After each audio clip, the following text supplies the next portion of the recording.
जय श्री कृष्णा। आप सभी का दिन शुभ और मंगलमय हो और भगवान श्री कृष्ण की कृपा आप पर सदा बनी रहे। आज सुनिए वैशाख मास महात्म्य का अध्याय 8। आज के अध्याय में आप जानेंगे वैशाख की अक्षय तृतीया और द्वादशी की महत्ता, द्वादशी के पुण्य दान से एक कुतिया के उद्धार का वर्णन। श्रुत देव जी कहते हैं, जो मनुष्य अक्षय तृतीया को सूर्योदय काल में प्रातः स्नान करते हैं और भगवान विष्णु की पूजा करके कथा सुनते हैं, वे मोक्ष के भागी होते हैं। जो उस दिन श्री मधुसूदन की प्रसन्नता के लिए दान करते हैं, उनका वह पुण्य कर्म भगवान की आज्ञा से अक्षय फल देता है। वैशाख मास की पवित्र तिथियों में शुक्ल पक्ष की द्वादशी समस्त पाप राशि का विनाश करने वाली है। शुक्ल द्वादशी को योग्य पात्र के लिए जो अन्न दिया जाता है, उसके एक एक दाने में कोटि कोटि ब्राह्मण भोजन का पुण्य होता है। शुक्ल पक्ष की एकादशी तिथि में जो भगवान विष्णु की प्रसन्नता के लिए जागरण करता है, वह जीवन मुक्त होता है। जो वैशाख की द्वादशी तिथि को तुलसी जी के कोमल दलों से भगवान विष्णु जी की पूजा करता है, वह समूचे कुल का उद्धार करके वैकुंठ लोक का अधिपति होता है। जो मनुष्य त्रयोदशी तिथि को दूध, दही, शक्कर, घी और शुद्ध मधु इन 5 द्रव्यों से भगवान विष्णु की प्रसन्नता के लिए उनकी पूजा करता है और जो पंचामृत से भक्ति पूर्वक श्री हरि को स्नान कराता है, वह संपूर्ण कुल का उद्धार करके भगवान विष्णु के लोक में प्रतिष्ठित होता है। त्रयोदशी तिथि को जो सायंकाल में भगवान विष्णु की प्रसन्नता के लिए शरबत देता है, वह अपने पुराने पाप को शीघ्र ही त्याग देता है। वैशाख शुक्ल द्वादशी में मनुष्य जो कुछ पुण्य करता है, वह अक्षय फल देने वाला होता है। प्राचीन काल में कश्मीर देश में देवव्रत नामक एक ब्राह्मण थे। उनकी सुंदर रूप वाली एक कन्या थी, जो मालिनी के नाम से प्रसिद्ध थी। ब्राह्मण ने उस कन्या का विवाह सत्यशील नामक बुद्धिमान द्विज के साथ कर दिया। मालिनी को मार्ग पर चलने वाली पुषंचली होकर स्वच्छंदता पूर्वक इधर उधर रहने लगी। वह केवल आभूषण धारण करने के लिए पति का जीवन चाहती थी, उसकी हितैषिणी नहीं थी। उसके घर में काम काज करने के बहाने उपपति रहा करता था। सभी जाति के मनुष्य जार के रूप में उसके यहाँ ठहरते थे। वह कभी पति की आज्ञा का पालन करने में तत्पर नहीं हुई। इसी दोष से उसके सब अंगों में कीड़े पड़ गए, जो काल अंतक और यम की भांति उसकी हड्डियों को भी छेदे डालते थे। उन कीड़ों से उसकी नाक, जीवा और कानों का उच्छेद हो गया। स्तन तथा अंगुलियां गल गईं, उसमें पंगुता भी आ गई। इन सब क्लेशों से मृत्यु को प्राप्त होकर वह नरक की यातनाएं भोगने लगी। 1,50,000 वर्षों तक वह तांबे के भांड में रखकर जलाई गई। 100 बार उसे कुत्ते की योनि में जन्म लेना पड़ा। इसके बाद सौवीर देश में पद्म बंधु नामक ब्राह्मण के घर में वह अनेक दुखों से घिरी हुई कुतिया हुई। उस समय भी उसके कान, नाक, पूंछ और पैर कटे हुए थे। उसके सर में कीड़े पड़ गए थे और योनि में भी कीड़े भरे रहते थे। राजन, इस प्रकार 30 वर्ष बीत गए। एक दिन वैशाख मास के शुक्ल पक्ष की द्वादशी तिथि को पद्म बंधु का पुत्र नदी में स्नान करके पवित्र होकर भीगे वस्त्र से घर आया। उसने तुलसी की वेदी के पास जाकर अपने पैर धोए। देव योग से वह कुतिया वेदी के नीचे सोई हुई थी। सूर्योदय से पहले का समय था। ब्राह्मण कुमार के चरणोदक से वह नहा गई और तत्काल उसके सारे पाप नष्ट हो गए। फिर तो उसी क्षण उसे अपने पूर्व जन्मों का स्मरण हो आया। पहले के कर्मों के याद आने से वह कुतिया तपस्वी के पास जाकर दीनता पूर्वक पुकारने लगी, हे मुनि, आप हमारी रक्षा करें। उसने पद्म बंधु मुनि के पुत्र से अपने पूर्व जन्म के दुराचार पूर्ण वृतांत सुनाए और यह भी कहा, ब्राह्मण, जो कोई भी दूसरी युवती पति के ऊपर वशीकरण का प्रयोग करती है, वह दुराचारिणी मेरी ही तरह तांबे के पात्र में पकाई जाती है। पति स्वामी है, पति गुरु है और पति उत्तम देवता है। साध्वी स्त्री उस पति का अपराध करके कैसे सुख पा सकती है? पति का अपराध करने वाली स्त्री सैकड़ों बार तिर्यक योनि में अर्थात पशु पक्षियों की योनि में और अरबों बार कीड़े की योनि में जन्म लेती है। इसलिए स्त्रियों को सदैव अपने पति की आज्ञा का पालन करना चाहिए। ब्राह्मण, आज मैं आपकी दृष्टि के सम्मुख आई हूँ। यदि आप मेरा उद्धार नहीं करेंगे तो मुझे पुनः इसी यातना पूर्ण घृणित योनि का दर्शन करना पड़ेगा। इसलिए विप्रवर, मुझ पापाचारिणी को वैशाख शुक्ल पक्ष में अपना पुण्य प्रदान करके उबार लीजिए। आपने जो पुण्य की वृद्धि करने वाली द्वादशी की है, उसमें स्नान, दान और अन्य भोजन कराने से जो पुण्य हुआ है, उससे मुझ दुराचारिणी का भी उद्धार हो जाएगा। महाभाग, दीन वत्सल, मुझ दुखिया के प्रति दया कीजिए। आपके स्वामी जगदीश्वर जनार्दन दीनों के रक्षक हैं। उनके भक्त भी उन्हीं के समान होते हैं। हे दीन वत्सल, मैं आपके दरवाजे पर रहने वाली कुतिया हूँ। मुझ दीना के प्रति दया कीजिए, मेरा उद्धार कीजिए। अंत में मैं आप द्विजेंद्र को नमस्कार करती हूँ। उसका वचन सुनकर मुनि के पुत्र ने कहा, कुतिया, सब प्राणी अपने किए हुए कर्मों के ही सुख दुख रूप फल भोगते हैं। जैसे सांप को दिया हुआ शर्करा मिश्रित दूध केवल विष की वृद्धि करता है, उसी प्रकार पापी को दिया हुआ पुण्य उसके पाप में सहायक होता है। मुनि कुमार के ऐसा कहने पर कुतिया दुख में डूब गई और उसके पिता के पास जाकर आर्त स्वर से क्रंदन करती हुई बोली, पद्म बंधु बाबा, मैं तुम्हारे दरवाजे की कुतिया हूँ। मैंने सदा तुम्हारी झूठन खाई है। मेरी रक्षा करो, मुझे बचाओ। गृहस्थ महात्मा के घर पर जो पालतू जीव रहते हैं, उनका उद्धार करना चाहिए। यह वेद वेत्ताओं का मत है। चंडाल, कौवे, कुत्ते ये प्रतिदिन गृहस्थों के दिए हुए टुकड़े खाते हैं, इसलिए उनकी दया के पात्र हैं। जो अपने ही पाले हुए रोग आदि से ग्रस्त एवं असमर्थ प्राणी का उद्धार नहीं करता, वह नरक में पड़ता है। यह विद्वानों का मत है। संसार की सृष्टि करने वाले भगवान विष्णु एक को कर्ता बनाकर स्वयं ही पत्नी, पुत्र आदि के व्याज से समस्त जंतुओं का पालन करते हैं।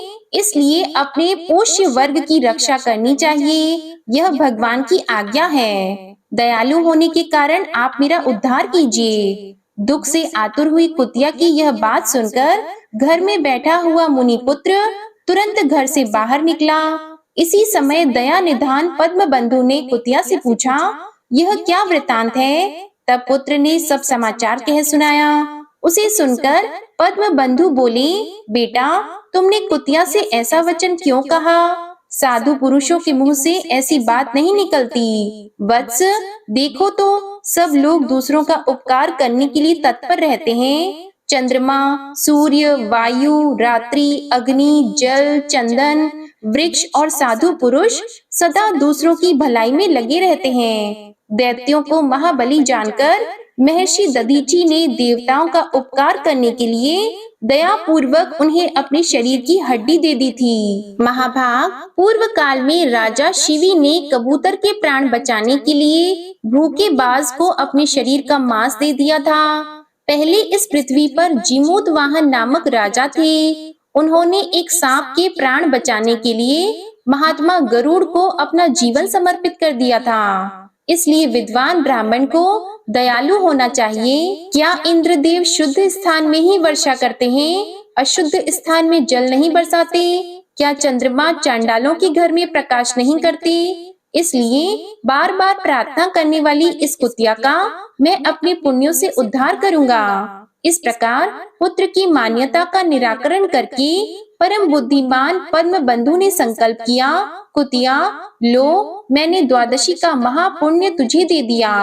ब्राह्मण के इतना कहते ही कुतिया ने सहसा अपने प्राचीन शरीर का त्याग कर दिया और दिव्य देह धारण कर दिव्य वस्त्र आभूषणों से विभूषित होकर दसों दिशाओं को प्रकाशित करती हुई ब्राह्मण की आज्ञा लेकर स्वर्ग लोक को चली गई। वहां महान सुखों का उपभोग करके इस पृथ्वी पर भगवान नर नारायण के अंश से उर्वशी नाम से प्रकट हुई। श्रुतदेव जी कहते हैं, राजेंद्र, वैशाख के शुक्ल पक्ष में जो अंतिम 3 त्रयोदशी से लेकर पूर्णिमा तक की तिथियां हैं, वे बड़ी पवित्र और शुभ कारक हैं। उनका नाम पुष्करिणी है। वे सब पापों का क्षय करने वाली है। जो संपूर्ण वैशाख मास में स्नान करने में असमर्थ हो, वे यदि इन 3 तिथियों में भी स्नान करें तो वैशाख मास का पूरा फल पा लेता है। पूर्व काल में वैशाख मास की एकादशी तिथि को शुभ अमृत प्रकट हुआ।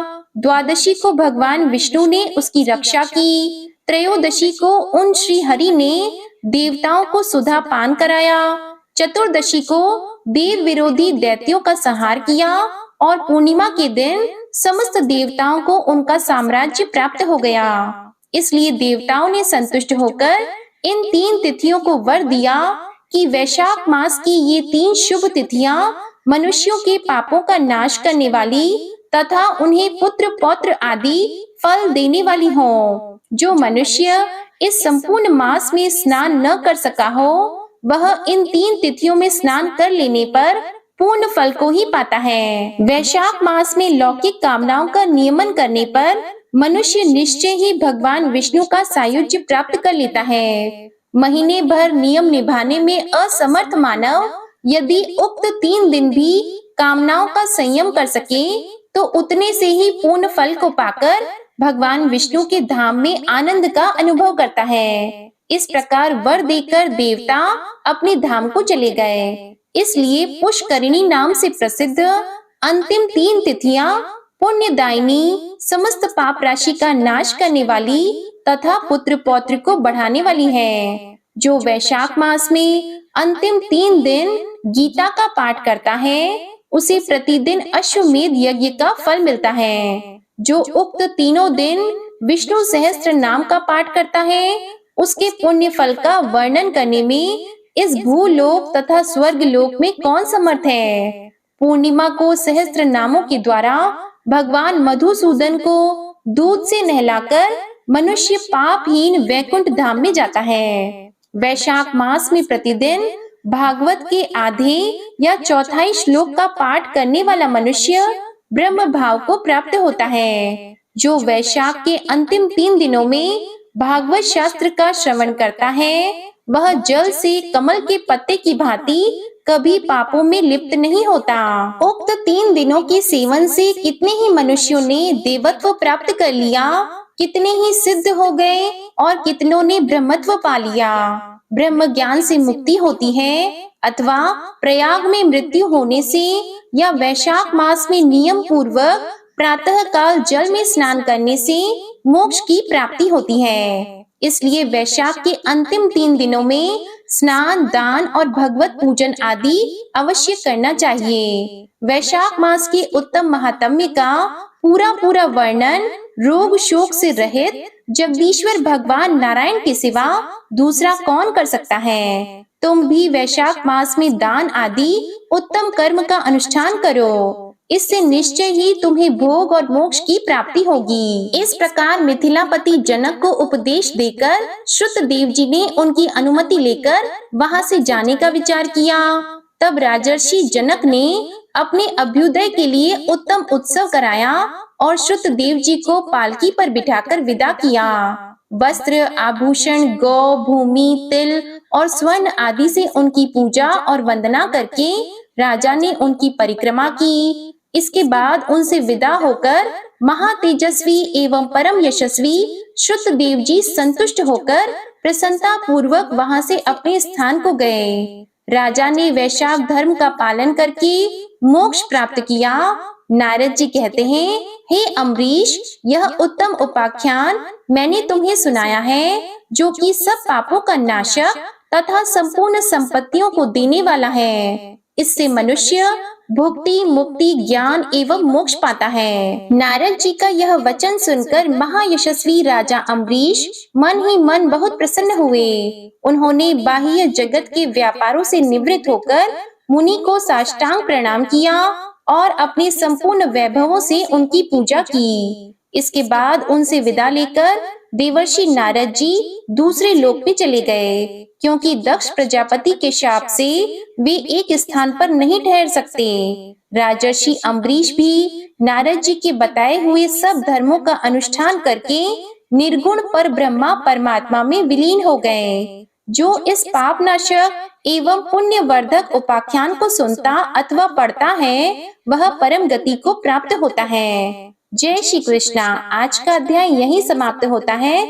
इसके आगे का वृतांत आप अगले अध्याय में सुनेंगे। अब आप सुनिए विष्णु चालीसा का पाठ। विष्णु सुनिए विनय सेवक की चित लाए, कीरत कुछ वर्णन करो दीजिए ज्ञान बताए।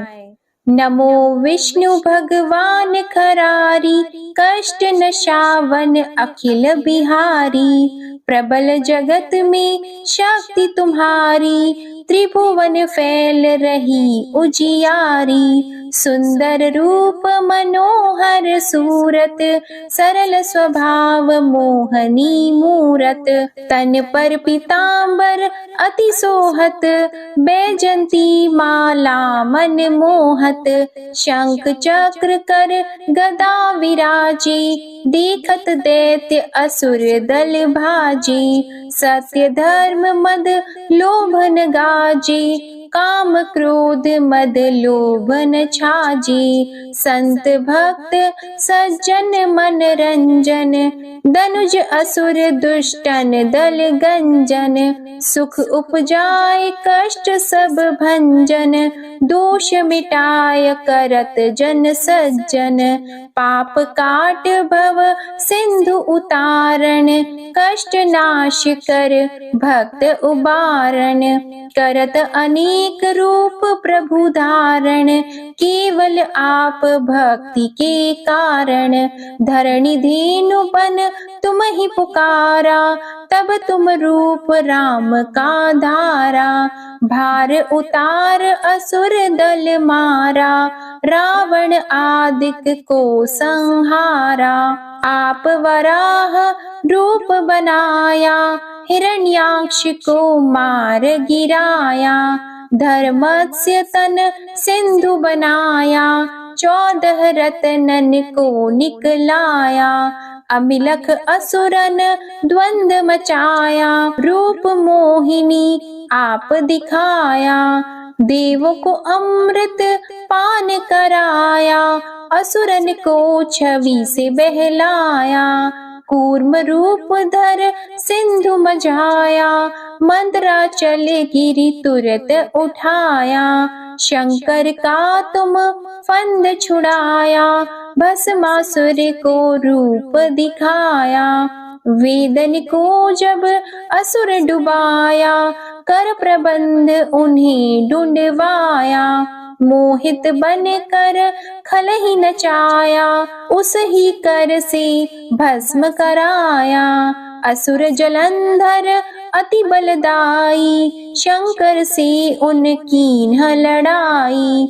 हार पार शिव सकल बनाई, कीन सती से छल खल जाई। सुमिरन कीन तुम्हें शिव रानी, बतलाई सब विपत कहानी। तब तुम बने मुनीश्वर ज्ञानी, वृंदा की सब सुरति भुलानी। देख 3 धनुज शैतानी, वृंदा आए तुम्हें लपटानी। हो स्पर्श धर्म क्षति मानी, हना असुर उर शिव शैतानी। तुमने ध्रुव प्रहलाद उबारे, हिरणाकुश आदिक खल मारे। गणिका और अजामिल तारे, बहुत भक्त भव सिंधु उतारे। हरहु सकल संताप हमारे, कृपा करहु हरि सिरजनहारे।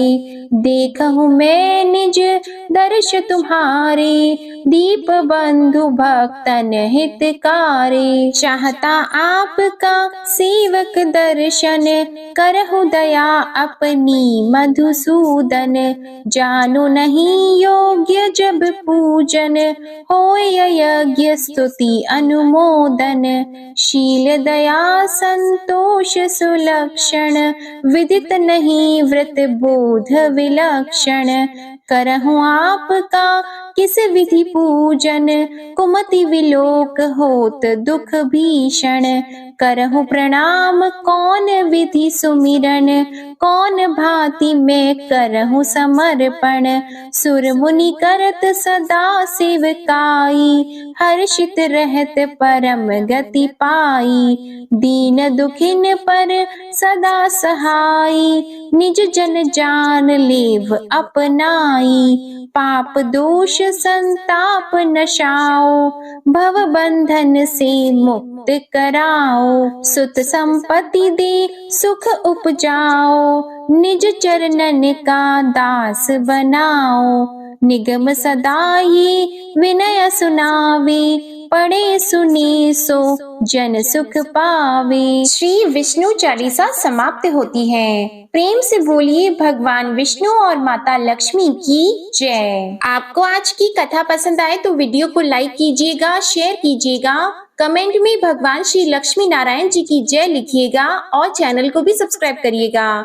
इसी के साथ आज आप हमारे चैनल पर बुधवार व्रत की कथा भी जरूर सुनिएगा।